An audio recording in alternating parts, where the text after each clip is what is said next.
Give me a boon that grants infinite stamina for 5 seconds, every time I kick a wall. And I'll be parading around the map endlessly, discovering new techniques to maintain my sprint. I'm a head case for movement, what did you expect? Hand Picasso a paintbrush. Name a scarier thought than Webby Movement with wall bouncing in the mix. Don't worry, I'll wait. Yeah, that's right. I've uncovered new techniques, and this one is so meta, it could redefine movement as we know it. I call it timber stepping, a technique that uses trees as a launch pad to blindside your opponents with an unpredictable angle of attack. The method is simple in theory, but brutal in execution. Jump past the side of a tree, then press A as your player moves past it. If timed correctly, you'll slingshot forward, catching your opponent completely off guard. The real power of timber stepping comes from the vertical force. It launches you 3 times higher than a normal sprint jump.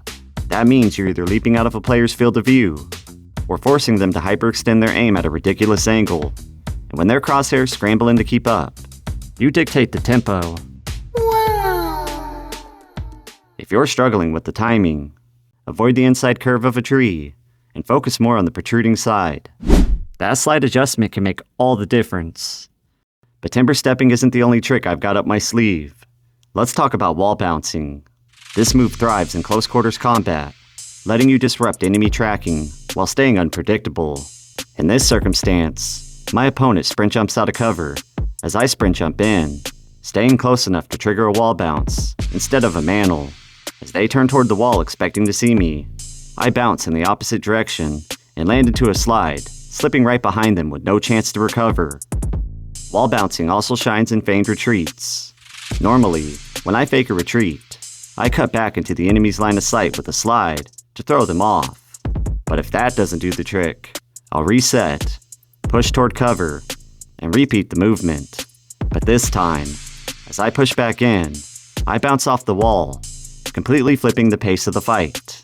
The sudden shift forces my enemy to retrack at an awkward angle, breaking their rhythm and letting me dictate the engagement. And with flow fizz now added to reload, there's another layer to stamina management. Anytime you're in a low gravity effect, double tap jump just before you land, and you'll find yourself in a rolling animation. This restores a portion of your stamina, keeping your movement chain alive for longer sequences. With that being said, wall movement is still a work in progress, so don't force it. In open space, stick to the core principles of Webby Movement. Mirror your opponent's direction with a slide, then anti-mirror their position with your next move.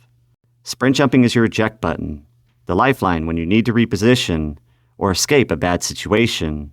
I've attached this video to a playlist that covers everything Webby Movement. As we push further into the season and the chapter, I'll be testing new ways to integrate wall movement into the meta.